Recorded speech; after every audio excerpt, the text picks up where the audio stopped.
Ang kukit naman ng mga bumbero nating ito. Go, go, go! Don't forget to like and subscribe! Dahil birthday ng mom ko, nag-celebrate kami sa Ayala Malls Cloverleaf, nag-eat out kami for our dinner. So while waiting for them, para hindi mainip yung mga kids, dito muna kami sa Kidzuna nag-stay. So 3 kids yung binayaran namin for 2 hours ng 330 pesos. Per kid yun, so free na yung adult for guardian. Ang tagal na rin itong Kidzuna, ang dami na ding branches. Sa Robinson's Galleria, nung una kaming nakapasok dito, tapos maliit pa si Kuya Riley. Tapos ngayon, andyan na yung twins. So na-enjoy na rin nila yung mga activities na ganito.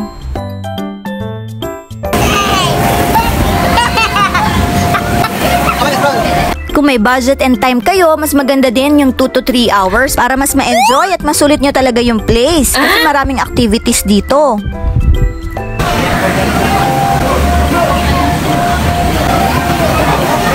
For sure, pati kayo mga young at heart, ma-enjoy nyo yung place na to.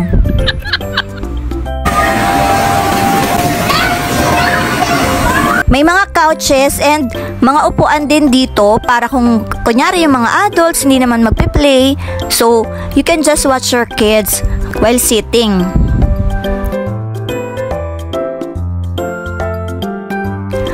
Ako naman, gustong-gusto ko ding nag-i-stay dito sa mga bola kasi relaxing din. Maganda din yung effect niya, nakakatanggal ng stress. Woo!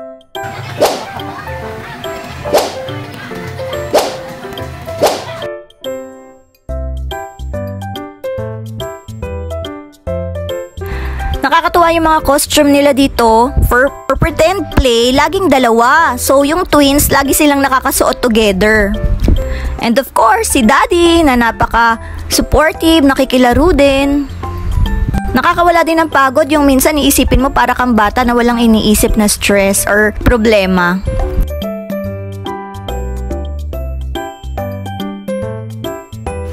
Masinop din yung mga staff dito. Yung mga toys laging naka-organize kung saan yung place talaga nito.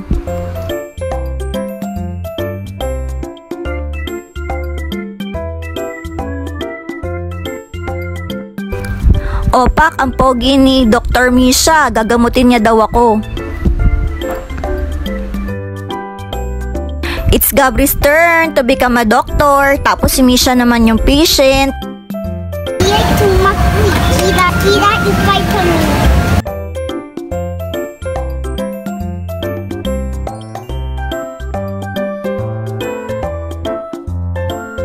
Doctor, what's the temperature? 38.6. Since 2 hours yung pinili namin, mas na-explore namin yung pretend play. So, mas na-enjoy din ng kids. We have enough time to play bago matapos yung oras.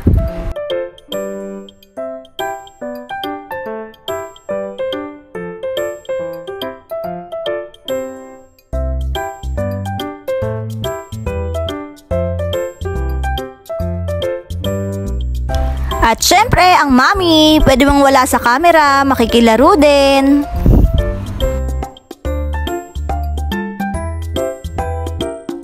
Lahat halos nasuot nila yung mga costumes.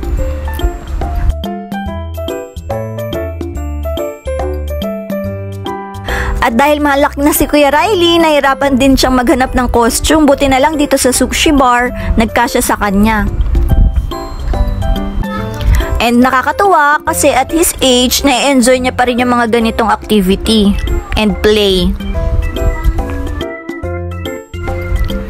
Kaya kami, support lang para madami din silang memories mula nung bata sila. Grateful din ako kasi we get to have time like this with the kids. Ito yung mga memories na masarap balikan. Makikita mo how happy they are. Makikita mo yung mga ngiti sa mga labi nila.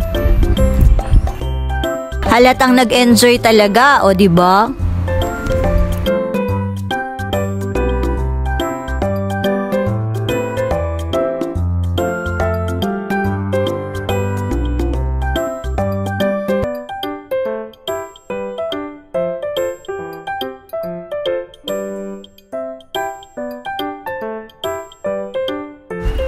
So this one din na namin masyado na explore, kinulang na sa time.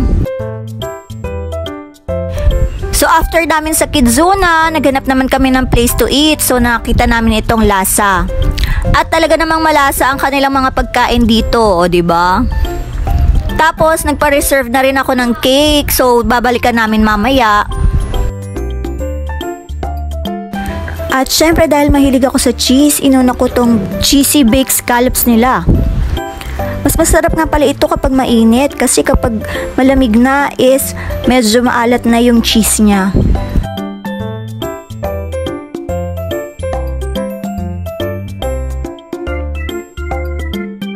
At umorder din kami nitong laing. Naku, ang sarap din. Nakakamiss. At syempre, lagyan natin ng kanin bago ko isubo ay pack perfect.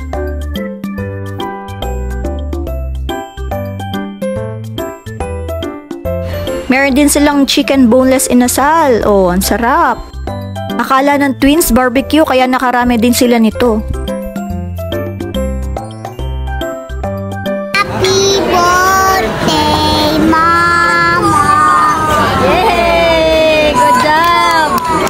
Very good. At meron din silang seafood kare-kare. Ako first time kong nakakain ito. Tapos lasang-lasa mo din yung peanut dun sa sauce nila. At nung halos patapos na kami kumain, kinuha na rin namin ang cake.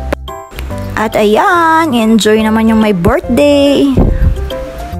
Happy na birthday pa. More birthdays to come, Mama. We love you.